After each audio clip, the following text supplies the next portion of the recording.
Two black cars came up the broken asphalt of Sycamore Hill and stopped at the end of a gravel drive on the edge of a dying Ohio town. The 63-year-old woman inside was certain they had come to take the last thing she had left. Then the man in the charcoal suit removed his sunglasses and said, "Mrs. Boyd, do you remember the winter of 1991? A boy who stole insulin in the cold." Frances Boyd went still. 35 years collapsed into nothing. She had once caught a frightened 17-year-old trying to walk out of her pharmacy with medicine for his dying mother, and she had not called the sheriff. She paid for it out of her own thin purse. She fed him, taught him, pressed her dead father's stethoscope into his hands, and drove him 90 miles toward a future he didn't believe he was allowed to want. Then he vanished into the world, the way the ones you rescue are supposed to. She didn't know he had spent 25 years searching for her. She didn't know he had become one of the most gifted surgeons in the country, with 9,000 lives behind his hands. And she didn't know that the people standing on her porch were holding an envelope with her name on it, and a letter he had left to be opened by no one until after he was gone. Welcome back to the channel. If you've ever wondered whether one small, quiet mercy can outlast a whole lifetime, whether the few seconds you spend a stranger in the cold ever really find their way home, stay with this one all the way to the end. Let's begin. The two black cars came up Sycamore Hill just after 8 in the morning, slow over the broken asphalt, and stopped at the end of Frances Boyd's gravel drive. The county road behind them was empty the way it always was on a Tuesday, just frost burning off the fence wire and a dog barking 3 properties down. Fran was standing at her kitchen window with a cup of instant coffee going cold in her hand, and when she saw the cars, she set the cup down very carefully on the sill, the way you set down something you might need both hands free to deal with. She had learned these last 4 months that nobody drove up Sycamore Hill to give her good news. She was 63 years old. Until the spring, she had been the bookkeeper at Renner's Pharmacy down on Front Street for 36 years, and now she was the woman the whole town of Stillwell, Ohio, believed had stolen $61,000 from a dying old man's business. The cars in her driveway were the kind of cars that meant lawyers, and Fran could not imagine a single lawyer in the state who would be coming to her door to help. 2 people got out, a man in a charcoal suit, maybe 40, and a younger woman carrying a leather folder against her chest like it was something she'd been told not to drop. They stood at the bottom of the drive and looked up at the little rented house with its sagging porch and its one good window. And the man said something to the woman, and the woman nodded. Then they started up the gravel. Fran opened the door before they could knock. She did not invite them in. She had stopped inviting people in around the 2nd week of May. "Mrs. Boyd?" the man said. "Frances Boyd, formerly Frances Hale?" She hadn't heard that name in years. Hale was her father's name and her own, the name she had carried through a brief first marriage and gone back to the year she buried Colleen's father, and worn all through the long stretch when she raised the girl alone. She'd only set it down at the turn of the century, when she married Gerald Boyd, and Gerald had been gone himself for 19 years now. Nobody had called her Hale in a very long time. Nobody alive still thought to. "It's Boyd now," she said. "Has been since 1999. What's this about? Because if it's about Renner's, you can talk to the public defender's office." "I'm not supposed to. It isn't about Renner's." The man took off his sunglasses. He had a careful, tired face, the face of someone who had practiced what he was about to say and still wasn't sure how it would land. "My name is Daniel Okafor. This is my associate, Priya Shah. We've been trying to locate you for almost a year, Mrs. Boyd. We came up from Columbus. May we come in? It's about a young man you knew a very long time ago." Fran stood in the doorway with the cold coming in around her ankles and felt the morning tilt very slightly under her feet. "I don't know any young men," she said. "I keep books. I don't know who you think I am." That was not entirely true anymore, of course. She used to keep books. For 4 months now, she had kept nothing but the inside of this house and her own counsel. The mornings were the worst of it. She would wake at the same 5:40 she'd woken at for 36 years, her body still believing it had somewhere to be. And then she would remember all at once the whole weight of it, that there was no register to count down, no Front Street to walk to, no version of herself the town still recognized. She had taken to ironing things that did not need ironing just to have a reason to stand up. She had $11 and some change in her checking account and a public defender named Ortega who returned about 1 call in 3 and a court date in November that she thought about the way you think about a tooth that has started to ache. Pride was the only furniture she had left, and she sat very straight in it. The winter of 1991, the lawyer said gently. A 17-year-old boy. He stole 2 vials of insulin and a box of syringes from the pharmacy where you worked. And you didn't call the police. 35 years folded shut like a hand. Stay with me here. The 2 people who just walked up her drive know something about Frances Boyd that even she has half forgotten, and before this is over, the whole town of Stillwell is going to learn it too. If stories like this one are why you're here, subscribe before we go inside. Let's begin. Fran's living room was small and clean and smelled of lemon oil and the dust that comes off old upholstery no matter how often you wipe it down. She had a recliner, a love seat with a quilt over the worn arm, and a wall of framed photographs that the lawyer and his associate both looked at without meaning to as they sat. A girl at a high school graduation, a man in a fishing hat, Gerald, gone 19 years now, an old man in a doctor's coat standing in front of a building that no longer existed. That's my father, Fran said, because they were looking. Harlan Hale. He was the doctor in this town for 41 years. The only one most of that time. She sat down across from them, her hands folded in her lap, her spine straight the way her mother had taught her to sit when strangers came. Now, you'd better tell me what you've come to tell me, because I've had about all the surprises I can use this year. Daniel Okafor opened his briefcase. He did not rush. Fran would think later that he was a kind man, and that kindness in a lawyer was a rarer thing than people gave it credit for. Mrs. Boyd, I need to ask you to think back to the winter of 1991. February specifically, you would have been working the counter at Renner's Pharmacy. There was a cold snap that year, and one evening near closing, a teenage boy came in, Mr. Okafor. Fran's voice was level, but something underneath it had begun to move. I worked that counter for 36 years. A lot of boys came in. This one had a black eye that was almost healed. He was wearing a coat 2 sizes too big. And he tried to walk out with insulin in his pocket because his mother was diabetic and they'd run out. And the welfare office wasn't going to reissue until the first of the month. The room went very quiet. Out on the county road, a truck downshifted and was gone. Fran did not say anything for a long moment. Then she stood, walked to the window, and looked out at the 2 black cars in her drive, as though they might explain themselves. When she spoke, her voice had changed. The level business-like tone was gone, and what was underneath it was 35 years deep. His name was Theo, she said. Theo Hartigan. He was 17. His mother was Carolyn. She pressed 2 fingers to the cold glass. I never told a soul about that night. Not one person in 35 years. How do you know about it? Daniel Okafor reached into the briefcase and took out a photograph and laid it on the coffee table, turning it so she could see. It was a man in surgical scrubs, photographed in a hospital corridor, caught mid-stride and half lawing at something off camera. He was somewhere in his late 40s. His hair had gone gray at the temples and there were lines around his eyes, but the eyes themselves were the same, and Fran knew them at once. She had last seen those eyes across a pharmacy counter, wide and terrified and 17 years old, while she decided in the space of about 4 seconds whether to ruin a boy's life or not. Oh, she said, the word came out very small. Oh, look at him, Dr. Theodore Hartigan, the lawyer said quietly. He went by Theo. He became one of the most respected cardiothoracic and trauma surgeons in the Midwest. He ran the surgical trauma program at a teaching hospital in Cincinnati for 16 years. He is estimated to have personally operated on more than 9,000 patients over the course of his career. Fran sat back down because her knees told her to. He made it, she said. He actually made it. And then, because she was a mother and could not help it, the next question came out before she could stop it. Why isn't he here? If you've been looking for me, why didn't he just come himself? Daniel Okafor and Priya Shah exchanged a look, and Fran understood. She had buried enough people to know what that look meant. She had seen it on a doctor's face in 2007 when they came to tell her about her own father. He passed away 7 months ago, Mrs. Boyd, the lawyer said. A hereditary cardiac condition. The same one, as it turns out, that he'd spent his whole life operating on in other people. He knew about it for years. He kept working anyway. He paused. He was 52. Fran put her hand over her mouth. The boy with the black eye and the stolen insulin.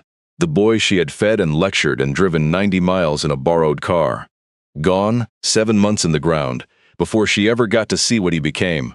If a story like this one is already getting to you, take a second to subscribe before you go any further.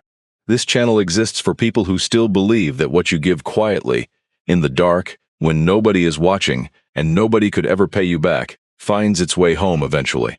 It always does. Now let's keep going, because the part nobody knew is still coming. I need to tell you about that winter, Fran said. About why I did what I did. You should know who he was when he walked in, because the man in that photograph didn't come from nowhere. Somebody had to decide he was worth the trouble first. She looked at the lawyer. Take your time hearing it. I've got nothing but time these days. The whole town's made sure of that.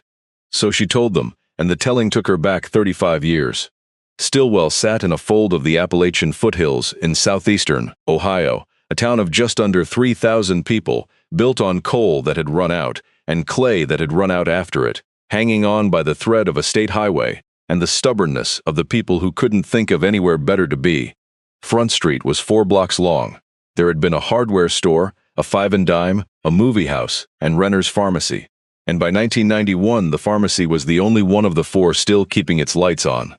Fran had grown up in that town as the doctor's daughter, which had given her a strange double life. On the one hand, everybody knew her. On the other, everybody owed her father something, a stitched-up hand, a delivered baby, a bill he'd quietly torn up, and people don't always love the family of the man they owe. Harlan Hale had been the kind of country doctors who drove out to coal camps at 2 in the morning and accepted a sack of green beans as payment and never once mentioned the difference. He had raised Fran on a single principle, repeated so often it had worn a groove in her. You don't get to choose who deserves help. You only get to choose whether you're the kind of person who gives it. She had married young, had her daughter Colleen, and lost her husband to a logging accident before the girl started kindergarten. By 1991, she was 28 years old, raising Colleen alone in the apartment above the closed-down Five and Dime, keeping the books at Renner's 6 days a week and working the counter on the evenings. When old Mr. Renner's hands got too bad to count change. Most days she was fine. Some days she stood at that counter at closing and wondered what the whole long arithmetic of her life was supposed to add up to. That February the cold came down out of the hills and stayed. The creek behind the cannery froze solid enough that the Pruitt boys skated on it. The salt trucks ran out of salt by the 8th of the month, and the county quit answering the phone about it. At night, Fran would walk Colleen the half-block home from the pharmacy, with the girl's mittened hand in hers, and the snow squeaking under their boots like styrofoam, and the windows of Front Street would be dark on both sides except for the one yellow square of Renner's behind them, and Fran would think that this was what a dying town looked like from the inside. Not a catastrophe, just a slow subtraction, one dark window at a time. The diner had closed in October. The Methodist Church had gone to one service a month. People left and didn't come back, and the ones who stayed got quieter, and the cold made everybody quieter still. She was 28 and a widow and the strange daughter of a dead doctor, and on the worst nights, she felt the town subtracting her too. That was the winter Theo Hartigan walked in. It was a Thursday, in February, brutally cold, the kind of cold that made the front door's hinges scream and put a skin of ice on the inside of the display window. Fran was alone, counting down the register, about to flip the sign, when the door shrieked open and a boy came in on a gust of frozen air. She knew who he was. Everybody knew the Hartigans. Carolyn Hartigan had been a pretty woman once, before the diabetes and the bad marriage and the worst divorce, and now she was sick in a way the town talked about in low voices. The boy, Theo, was a senior at the high school who was rumored to be about to drop out, and he had a fresh healing black eye that nobody in town had asked a single question about. He walked the aisles too fast. He didn't look at her, and Fran, who had spent her whole life around a man who read bodies for a living, watched the way the boy's hand drifted past the refrigerated case and came back to his coat pocket, and she knew exactly what was happening before it finished happening. She could have hit the silent button under the counter. Mr. Renner had it installed after the second break-in. She could have said the word, and a sheriff's deputy would have been there in 4 minutes, and Theo Hartigan would have gone into the county juvenile system with a theft charge attached to his name, and that would very likely have been the end of whatever he was ever going to become. Instead, she said, "It's colder than it has any right to be tonight." The boy froze in the aisle. He didn't turn around. My daddy used to say a February like this one was the Lord deciding who really wanted to make it to spring. Fran kept counting the register, not looking at him, giving him the only thing she had to give. which was the chance to put it back without being watched. There's a space heater behind the counter if you need to thaw out a minute. No charge for that. Stay with me here, because what the boy did next is the hinge the whole rest of this story turns on. If you're the kind of person who'd have looked the other way too, this channel was made for you. Go ahead and subscribe, and let's see what Theo Hartigan decided to do. Theo turned around. His face was the color of the frost on the window, and his eyes were doing the thing Fran would never forget, the thing that came back to her 35 years later in her own living room. Wide and cornered and ashamed in a way no 17-year-old should have to be. His hand was still in his coat pocket. For a long second, neither of them moved. Then he took the 2 vials of insulin and the box of syringes out of his pocket and set them on the nearest shelf, very gently, the way you'd put down something you knew you didn't deserve to be holding. And he said, in a voice that cracked right down the middle of it, "I don't have the money. My mom needs it, and I don't have the money, and they won't give us more till the 1st. "I know," Fran said. "You're going to call the sheriff." "I'm not." She closed the register drawer. "But I'm not going to let you walk out of here and stick a needle in your mother with insulin you stole out of a cold case in the dark, either. Because if you get the dose wrong with the wrong vial, you'll kill her instead of help her. And then where will the 2 of you be?" She came around the counter. "Bring those here. Let me look at what you grabbed." She would tell the lawyers 35 years later that she did not entirely understand what she was doing in that moment. She only knew that the boy in front of her had the exact look her own father had spent 41 years answering.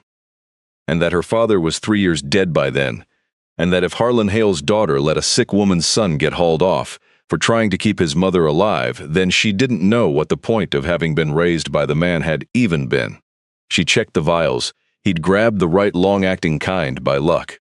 She rang it up herself, and the syringes, and a glucose meter besides, because the one he described his mother using sounded 10 years out of date, and the total came to $22.40, and she paid it out of her own purse and put the receipt in the register so the count would balance. And Mr. Renner would never know the difference.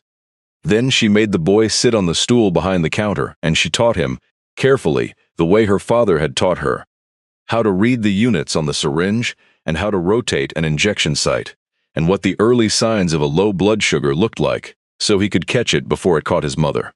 He listened like his life depended on it. As it happened, his mother's did. "Why are you doing this?" he asked her when she'd written the dosing out on a card for him in block letters. "You don't even know me." "I knew your grandmother," Fran said. "She used to bring my daddy Peach preserves every August. And I know what it is to be the one holding everything up when you're too young to be holding it." She handed him the card, and because somebody should, that's the whole reason. Don't make it more complicated than it is. Somebody should, that was the whole of it. If you believe a sentence that simple can change the course of a person's life, you already understand what this channel is about. Subscribe, and let's find out what Theo did with it. He came back the next evening to pay her back the $22.40. He had it in quarters and crumpled ones. Money she suspected he'd earned doing something he wasn't going to tell her about, and she refused to take it. "Then let me work it off," he said. "I'll sweep, I'll stock, I'll do whatever. I don't take charity." It was the same stubbornness she'd grown up with, the same pride that had made the Kohlkamp families pay her father in green beans rather than owe him, and Fran respected it too much to argue with. So she put him to work. He swept the floors and broke down boxes and restocked the shelves. And Mr. Renner, who liked the boy's quiet and his strong back, started paying him a little under the table, and somewhere in there Theo Hartigan stopped being a boy who was about to drop out of high school. It was the medicine that did it. Fran watched it happen over that winter and into the spring. She found out where they lived because the receipt had needed an address. The Hartigans were 3 miles out the Ridge Road in a rented half of a double wide that backed onto an old strip mine. And one Sunday in March, when Theo was working at the pharmacy, Fran drove out with a sack of groceries she told herself was nothing, just a few things that would have gone bad on her shelf anyway. Carolyn Hartigan answered the door in 2 sweaters and a man's wool socks because the propane had run low. She was 41 and looked 60. Her ankles were swollen and her vision had started to go in one eye. The diabetes taking her the slow, cruel way it took the poor who couldn't manage it right. And the trailer smelled of kerosene, and the particular sweetness that comes off body the disease is winning against. But she had her son's eyes, and she had her son's pride, and she did not want the groceries until Fran said, plainly, that it was for Theo's sake and not hers, that the boy couldn't study on an empty stomach, and she'd be doing Fran a kindness by feeding him. Carolyn took the sack then. At the door, holding it against her 2 sweaters, she said the only thing she ever said to Fran about any of it. He talks about you. He didn't used to talk. Then she shut the door against the cold, and Fran drove home understanding exactly what she had walked into the middle of, and exactly why she was not going to walk back out of it. The boy was fascinated by the medicine. He'd read the inserts that came folded in the prescription boxes, the tiny print nobody read, and he'd ask her what the words meant. And when she didn't, he'd know. He'd ask the pharmacist, and when the pharmacist got tired of him, he started going to the little Carnegie Library 2 streets over and reading whatever they had. He kept his mother alive through that winter, on careful injections and a discipline that astonished the visiting nurse. He started going back to school. His grades, which had been the grades of a boy with nothing to lose, became the grades of a boy who had found something to win. One evening in the spring, after closing, Fran found him sitting on the stockroom floor with a beat-up library copy of a human anatomy textbook open on his knees, tracing the chambers of the heart with one finger, and she stood in the doorway and watched him for a while before he noticed her. "You want to be a doctor," she said. It wasn't a question. Theo closed the book like she'd caught him at something. "People like me don't get to be doctors. People like you." Fran came in and sat down on an overturned milk crate across from him. "You mean poor, I mean poor, and no daddy, and a mom who's sick, and a name that everybody in this town already wrote off." He wouldn't look at her. "I mean realistic." And here is where the story turns, and where what Fran said next went on to save lives she would never hear about, in cities she would never visit. If you've made it this far, you already know this channel only exists because people share it. Subscribe, and let me tell you exactly what a pharmacy bookkeeper in a dying coal town said to a 17-year-old boy on a stockroom floor. Fran was quiet for a moment. She thought about her father, 3 years gone, and the 41 years he'd spent being the only doctor a poor place had, and the green beans and the babies delivered in coal camps by lantern light. "Let me tell you about my father," she said. "Harlan Hale. He grew up about 9 miles from where you're sitting, in a house with a dirt floor, the 7th of 8 kids, and his own father couldn't read. There was no money. There was less than no money. By every realistic measure in the world, that boy was going to dig coal until the coal or his lungs gave out, whichever came first." She leaned forward. "He became a doctor anyway. 41 years. He delivered half this town. He sat with people while they died so they wouldn't have to do it alone. And do you know what he told me? The one time I asked him how a dirt floor kid with an illiterate father became a doctor." Theo finally looked up. "What?" He said, "Francis, the world is full of people who'll tell you what's realistic. Realistic is just the word people use for the size of their own imagination.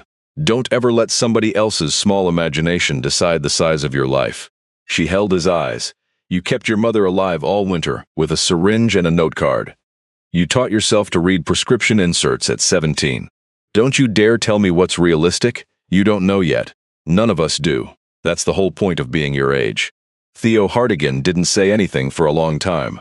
Then he wiped his face with the back of his hand, fast, like he was hoping she hadn't seen, and he asked her if he could borrow the anatomy book a little longer, because the library wanted it back. The next week, Fran went up into the attic of the apartment, above the 5 and dime, and she opened the cedar trunk where she kept her father's things, and she took out the stethoscope. It was an old one, a Ticos from 1962, the year her father had finally been able to afford a good one after 11 years of practice.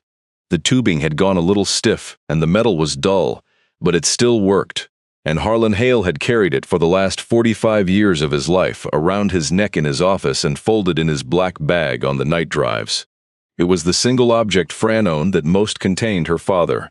She held it for a long while in the dusty attic light. Then she brought it down, and the next evening at the pharmacy she put it in Theo Hartigan's hands. "I can't take this," he said immediately. "This was your dad's. You can't just—" "It's not doing him any good in a trunk," Fran said. "And it's not doing me any good either. The only thing a stethoscope is good for is being around the neck somebody who's trying to hear what's wrong with a person so they can fix it. That's all it's for."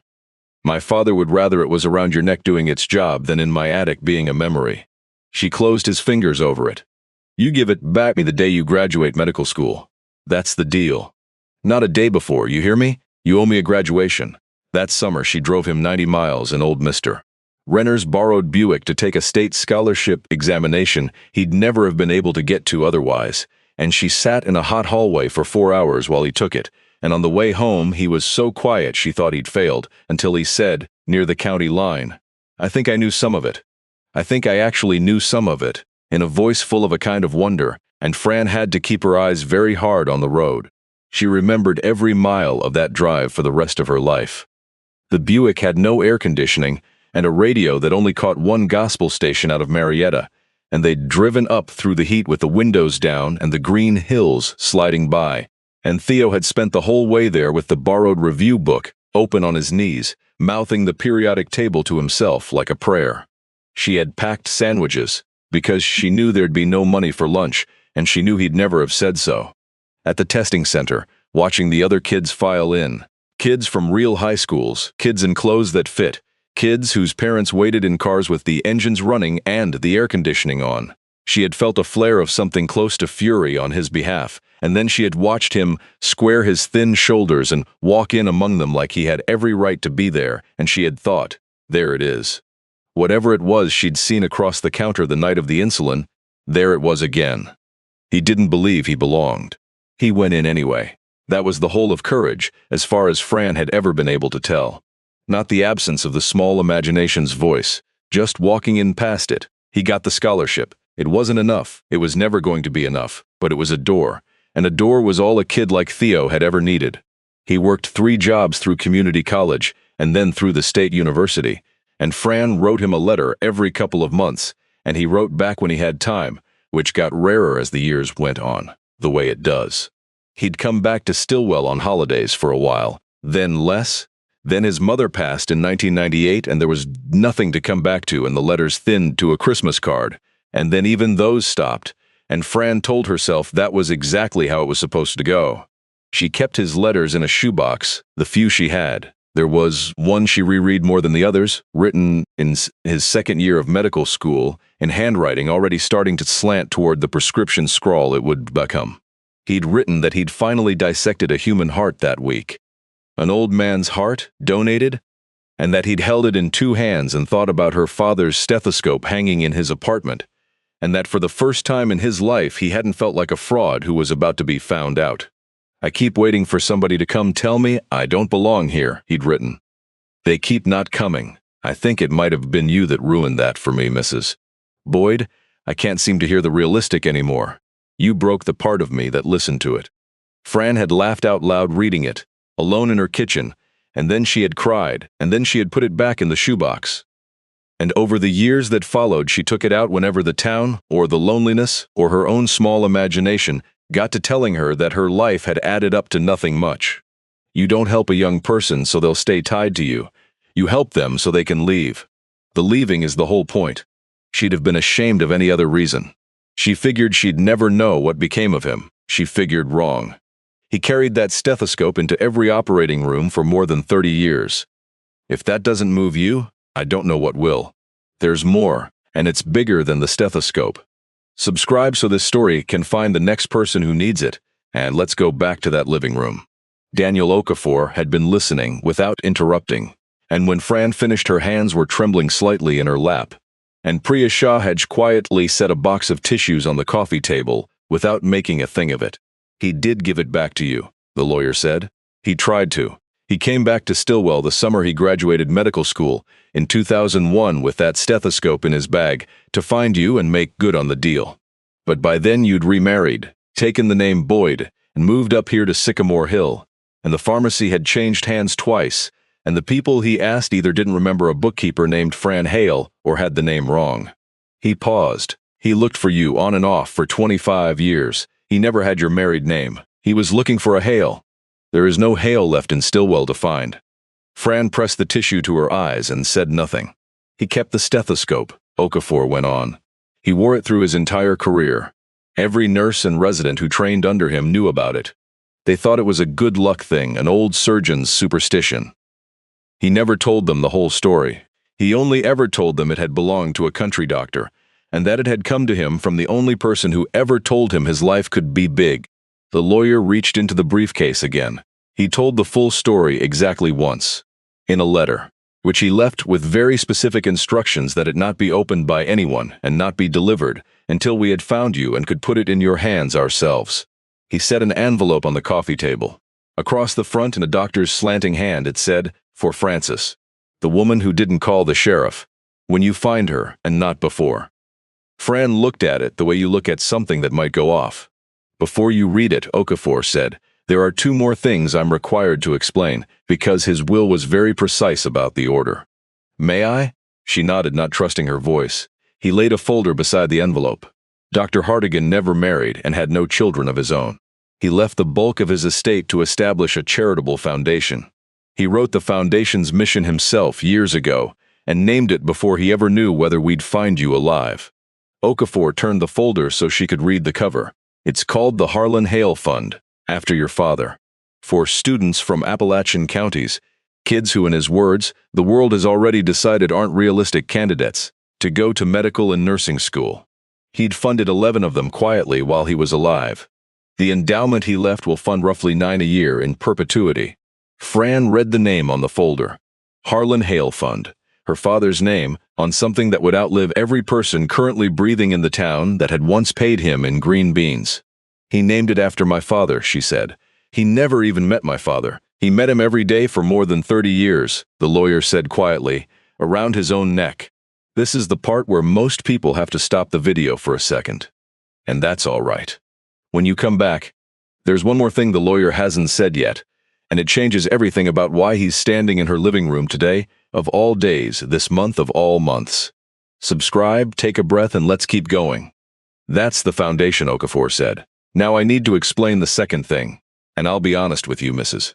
Boyd, it's the reason we pushed so hard to find you this particular year." He folded his hands. "When we finally traced you, through your father's old medical license records, of all things, which is how we connected Boyd back to Hale, we learned that you're currently facing criminal charges. Embezzlement from Renner's Pharmacy. $61,000. The warmth that had been gathering in Fran's chest turned over and went cold. "That's right," she said, and her voice was flat again, the voice she'd developed over 4 months of being the most hated woman in Stillwell. "And I didn't do it, for whatever that's worth, which around here is nothing. Renner's sold to a chain 4 years ago. They brought in a regional manager named Brett Saylor. The books stopped balancing about 2 years back, insurance reimbursements coming up short, and when the corporate auditors came down looking for who'd been skimming, they found a 63-year-old bookkeeper who'd had access to everything for 36 years and made easy buys." She lifted her chin. "Easier than looking at the man they'd just promoted. I lost my job in April. I'm out on bond. My daughter won't return my calls because her husband works for the same company and doesn't want the association. And the whole town has decided that the doctor's strange daughter was a thief all along." She looked at the lawyer. "So you'll forgive me if a foundation named after my father, however kind, doesn't fix very much about my Tuesday." Daniel Okafor was quiet for a moment, and then he did something Fran did not expect. He smiled, just slightly, the smile of a man who has been waiting a long time to deliver a particular piece of news. "Mrs. Boyd," he said, "do you know what a forensic accountant is? If you're already rooting for Fran Boyd, do her one favor and subscribe, because the back half of this story is about what happens when somebody's quiet kindness comes back around with a team of lawyers attached. Let's keep going." "I know what an accountant is," Fran said warily. "I've been one for 36 years. A forensic accountant," Okafor said, "is what you hire when you want to take a set of crooked books apart thread by thread and prove who actually pulled the threads. They're expensive. They're very expensive. They're so expensive that a 63-year-old woman out on bond from a public defender's office could never in 1,000 years afford one. Which is exactly why the corporation that owns Renner's was so comfortable telling the easy story about you." He leaned forward. "The Hartigan estate retains 3 of the best forensic accountants in the state, and the foundation's charter, which Dr. Hartigan wrote himself, includes a clause for the legal defense of, and I'm quoting him now, people in his home region who are being crushed by an institution that has more money than they do and is using it to avoid the truth." Okafor's smile widened just slightly. He didn't write that clause for you specifically. He couldn't have known wrote it because it was the kind of thing that had nearly happened to him and to his mother, his whole young life. But it fits you, Mrs. Boyd. It fits you like it was tailored. Fran sat very still. When you're ready, the lawyer said, and only if you want it, the foundation would like to put its forensic team on the Renner's books. At no cost to you, to find out what actually happened to that $61,000. He let that settle. I read the affidavit, Mrs. Boyd. I've seen a lot of these. The story they're telling about you has holes in it you could drive, Mr. Renner's old Buick through. For 4 months, Fran Boyd had not cried where anyone could see her. She had held her chin up at the arraignment, and at the grocery store, and on the rare terrible Sunday, she made herself go to church, where people she'd known her whole life found somewhere else to look. She had not given the town the satisfaction. But she put her face in her hands now, in her own living room, in front of 2 strangers from Columbus, and she wept because somewhere a 52-year-old surgeon she had known for one winter, when he was 17, had reached out of the grave to put a hand on her shoulder at the exact lowest moment of her life, and the timing of it was most impossible and so gentle that it broke something loose in her that needed breaking. "Read the letter, Mrs. Boyd," Daniel Okafor said softly. "I think you're ready for the letter now. The next part is in his own words. He kept the stethoscope for more than 30 years, and he kept her in his heart even longer. And what he wrote, knowing she'd only ever read it after he was gone. If this channel has earned a minute of your day, subscribe before you read it with her, because the next person scrolling past might be a Theo or a Fran, and might need to know stories like this are true." Fran opened the envelope. The handwriting inside was the same slanting doctor's hand, and there were several pages and her own name at the top. "Dear Francis, if you're reading this, they found you. And I'm sorry I'm not there to see your face, because I imagine it's a face that's decided it's seen the last of good surprises. I know that face. My mother wore it for years. I've written this letter 11 times over 20 years and torn up 10 of them. The trouble is that thank you isn't a big enough phrase, and there isn't a bigger one, so I'll just tell you the truth, and let the truth carry the weight. You saved my life. I don't mean that the way people mean it at retirement parties. I mean it the literal way, the way a surgeon means it. I have stood over 9,000 people with their chests open, and I have measured exactly what a life is worth. And I am telling you that the night I walked into that pharmacy with 2 vials of insulin in my coat, my life was worth about 4 seconds of your time, and you spent them on me. You could have hit the button. Everybody would have understood if you'd hit the button. I'd have understood. I was stealing. But you said it was cold outside, and you told me where the space heater was, and you gave me a way to put the medicine back without being a criminal. And then you taught me how to keep my mother alive instead. I have spent 30 years trying to be worth those 4 seconds. I want you to know what came of them, because you never got to see it, and you have a right to know. There's a boy in Dayton who's 19 now, walking around, who came into my trauma base 6 years ago with a steering column through his chest, and I put him back together, and he just started his own freshman year of college. There's a mother of 3 in Cincinnati. There's a high school football coach. There's a Marine. There's a little girl who's 8 now and wants to be a marine biologist and has a scar on her sternum she'll explain to people her whole life. I could fill this letter with them, and I wouldn't get through a single year of them. Every one of them is alive because a bookkeeper in a dying coal town decided a 17-year-old thief was worth 4 seconds. That's not a sentiment, Francis. That's just arithmetic. You can do the math yourself. I taught half of it to me. I kept the stethoscope. I want you to have it back now. I never did graduate in front of you the way I promised. I looked for you for 25 years, and I'm ashamed to say I gave up more than once, but I kept the deal in spirit. It was around my neck for every one of those 9,000. Your father was in every operating room I ever worked in. I never met the man, and I owe him a career. There's a foundation. The lawyers will have explained it. I named it for your father because your father is the reason you are who you are, and you are the reason I'm anything at all. And so in a way that old country doctor delivered me too, 40 years late, in a pharmacy by way of his daughter. Run it, if you'll do me the honor. Nobody alive understands better than you do what it is to be the kid the world calls unrealistic. I can't think of better hands. One more thing, and then I'll let you go. When my niece was born, my sister's girl, the only family I had left at the end, they asked me if I wanted to suggest a name. I did. She's 11 now. Her name is Frances. She doesn't know yet why. Someday I hope you'll tell her. You told me once that the only thing a stethoscope is good for is being around the neck of somebody trying to hear what's wrong with a person so they can fix it. You were wrong about one thing in your life, Frances, and that's it.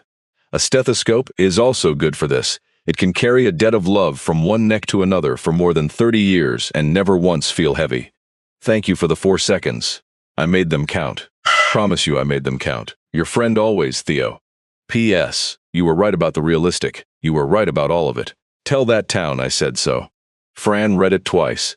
Then she folded it along the creases he'd made, and she held it against her chest the way she'd held her daughter the night her husband died, and she let herself be, for a while, a person to whom something unbearably good had happened. If you've cried at least once by now, you're in good company. And you're exactly the kind of person this channel is for. Subscribe and stay to the end, because the man who tried to ruin Fran Boyd still thinks he's won, and he is about to find out what kind of woman he picked the wrong year to frame. Fran said yes to the forensic accountants. She said it the next morning on the phone, in a voice that surprised her with its steadiness, and within 9 days a quiet woman who went by her initials. She signed everything and answered to nothing else. Had a court order and a copy of 4 years of Renner's transaction records spread across Fran's kitchen table in stacks held down by coffee mugs. Fran sat across from her, and because she had kept those very books for the first 32 of those 36 years, before the chain took over, she could read them the way a mother reads a child's face. She knew where the bodies were because she knew where the bodies were supposed to be. Brett Saylor came to the house on the 6th day. She heard the truck before she saw it, a big spotless pickup that had never carried anything heavier than its own driver, and she watched him come up the gravel in a quarter-zip pullover with the Chains logo on the chest. He was 44, soft-handed, with the easy confidence of a man who had never once in his life been the cheapest story in the room. He did not get out of the truck right away. He sat in it looking at the house the way the lawyers had, except where they'd seen something worth driving up a hill for. He saw only how small it was, how little it would take to finish off the woman inside. She met him on the porch. She did not invite him in. "Fran," he said, all warmth, spreading his soft hands. "I just think this whole thing's gotten out of control. Lawyers from Columbus? Forensic people? In your kitchen? Fran, that's a lot of money to spend on a misunderstanding. I came up here as a friend to say, maybe we can find a way to make all of it just go away. Quiet, no more charges. You keep your name, everybody moves on." "And what would I have to do?" Fran said, "to make it go away quiet?" "Just call off the dogs. Drop the audit. The company's willing to be real generous about the parting, if the noise stops." He smiled. "Nobody wants to see a woman your age go through all this." Fran looked at him for a long moment, and what she felt, to her own surprise, was not fear and not even anger. It was recognition. She had spent her whole life around her father's principle and Theo's hunger and the green beans dignity of poor, proud people, and she knew, standing on her own sagging porch, that she was looking at the exact opposite of all of it. A man who had weighed a human being against $61,000 and found the human being the lighter of the two. He wasn't evil the way the movies wanted villains to be. He was just somebody who had never been taught that people were worth more than the number you could pin on them, and so he genuinely could not see why she wouldn't take the deal. "Mr. Saylor," she said, "do you know why the books are going to bury you?" His smile flickered. "Because you bet your whole life that nobody would ever read them close," Fran said. "You picked me because I was old and poor and odd and alone, and you were right about every one of those things. And you were still wrong, because the one thing you didn't know about me is the only thing that mattered. 35 years ago, I spent 4 seconds on a frightened boy. And that boy grew up, and he never forgot, and he left behind exactly the kind of money it takes to read a crooked book all the way to the bottom." She opened the screen door behind her. "You should have stolen from somebody who never dreamt to kindness in their life. We're harder to finish off than we look. Get off my hill." He got off her hill. It took 11 days to find it. The skim wasn't in the part of the books they'd shown the auditors. It was in the insurance reimbursement reconciliation, the dullest and most invisible corner of a pharmacy's finances. The place where the difference between what an insurer paid and what a patient owed got squared up in tiny amounts across thousands of transactions. Brett Saylor, the regional manager, had set up a vendor account for a medical billing consultancy that did not exist, in a town that did not appear on any map, and had been routing the reconciliation shortfalls into it in increments small enough that no single one would ever draw an eye. $80 here, $240 there, across 2 years and 9 months. $61,490, almost exactly, the same figure they'd hung on Fran. He'd needed a number to write off, and a person to write it onto, and the long-serving bookkeeper with the unmarried name and the strange dead father and the daughter married into the company was the cheapest story available. The thing about Brett Saylor, the thing the forensic accountant explained to Fran over the kitchen table, was that men like him never imagined the books would be read by anyone who could afford to look closely. That was the whole bet. Poor towns don't hire forensic accountants. Fired bookkeepers don't have lawyers from Columbus.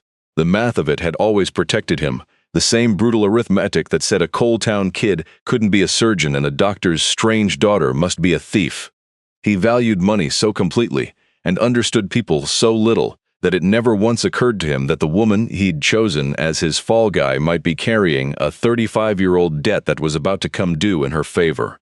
Here's a thing worth knowing, and it's true outside of this story too. The people who steal from the quiet and the overlooked are betting, always, that nobody powerful is watching. Sometimes the whole job of justice is just making sure somebody powerful finally looks. Subscribe if you want more stories where somebody finally looks. Now let's watch the town find out what it got wrong. The county prosecutor dropped the charges against Francis Boyd on a Thursday in October, 8 months after they'd been filed.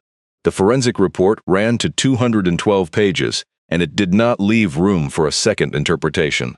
Brett Saylor was arrested the following Monday. The corporation that owned Renner's, suddenly very interested in being seen to do the right thing, issued a statement expressing regret for the distress caused to Mrs.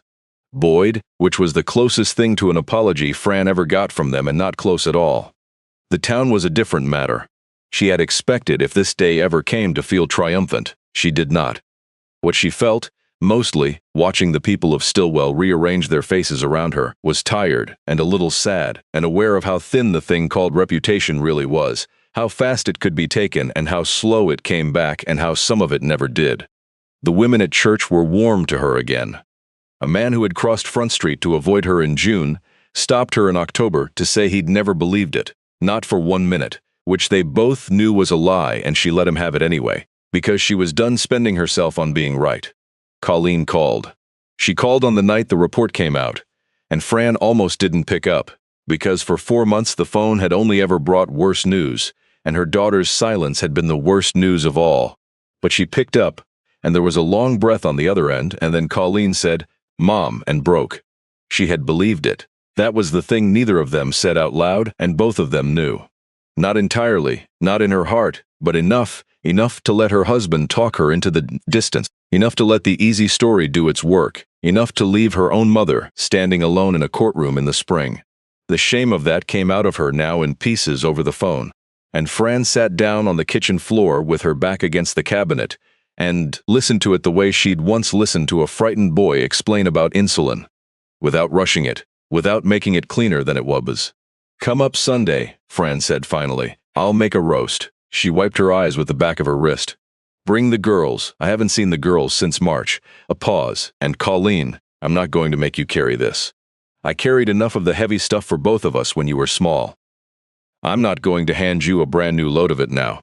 You came back. That's the part I'm going to remember. You hear me?" They were a long way from healed, she and her daughter. But Colleen came up Sunday, and the granddaughters ran through the little house like it had been waiting its whole life for the noise. And that was a beginning. But the real change in the town didn't come from the charges being dropped. It came when the story got out. The whole story, the one Theo had only ever told once, in a letter. A reporter from the Columbus paper had picked up the embezzlement reversal, and then learned about the foundation, and then, the way reporters do, pulled the thread until the whole tapestry came out. The dying coal town, the country doctor paid in green beans, the bookkeeper who didn't call the sheriff, the boy with the stolen insulin, the 9,000 patients, the stethoscope, the Francis no one knew was named after anyone. The headline didn't say embezzlement cleared. The headline said the 4 seconds that built a surgeon, And then the letters started coming. They came to the foundation's address, which the paper had printed, and they came from all over the Midwest, and they were from the 9,000, or from the people who loved them. A woman in Dayton wrote that her son was 19 and in college, and had a scar down the center of his chest from the night Dr. Hartigan had spent 6 hours rebuilding what a steering column had taken apart, and that she had not known, until she read the article, that the surgeon she'd prayed for in a waiting room had himself once been a boy who stole insulin, and that she wanted the woman who didn't call the police to know that her son was studying to be an engineer, and that he was real, and he was alive, and he was somebody's whole world. A retired football coach wrote 3 lines in a shaking hand.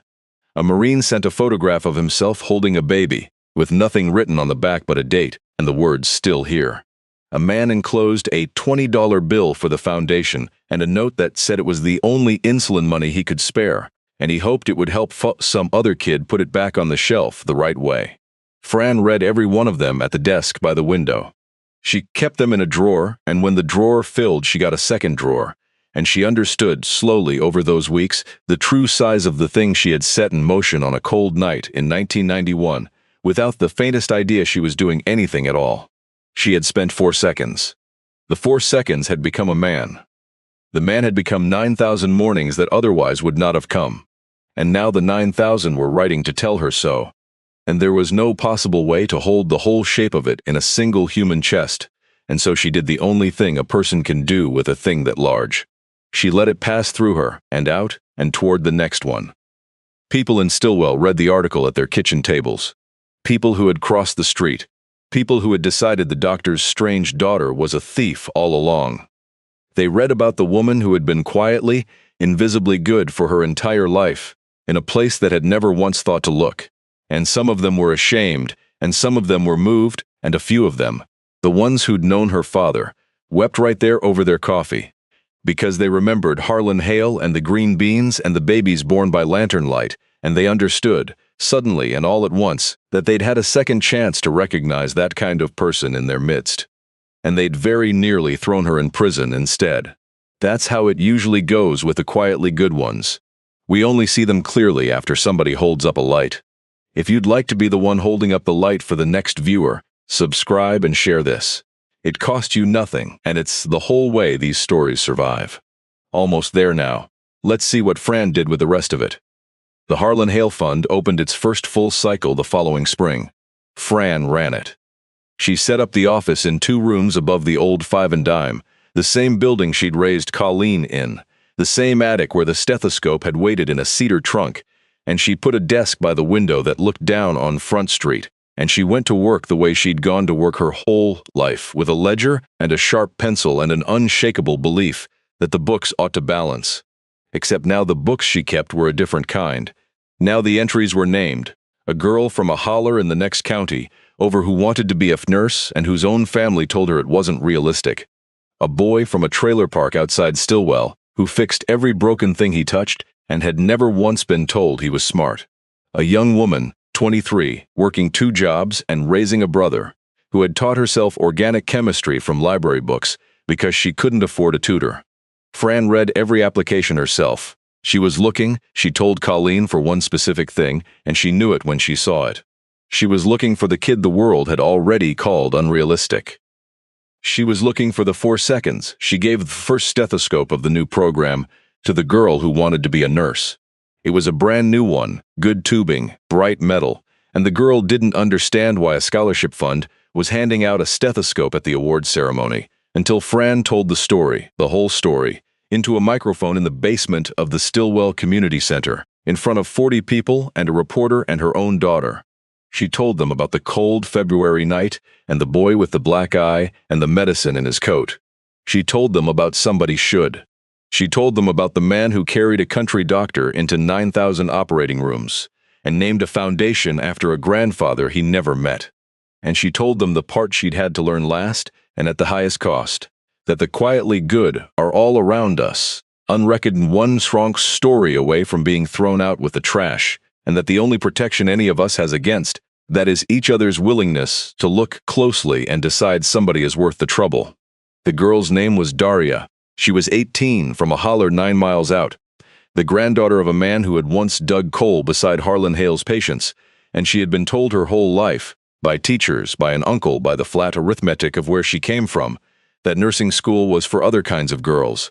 When Fran called her up to the front and put the new stethoscope around her neck, Daria stood very still, the way Theo had stood still on a stockroom floor 35 years before, like the kindness was a thing she was bracing against rather than receiving. And Fran leaned in close, away from the microphone, so that what she said next was just between the two of them, the way the realest things always are. "They're going to tell you what's realistic," Fran said quietly. "Let them talk. Realistic is just the word people use for the size of their own imagination. Don't you ever let somebody else's small imagination decide the size of your life? You walk in past it. That's all it is. You just walk in past it." She straightened the stethoscope on the girl's collar.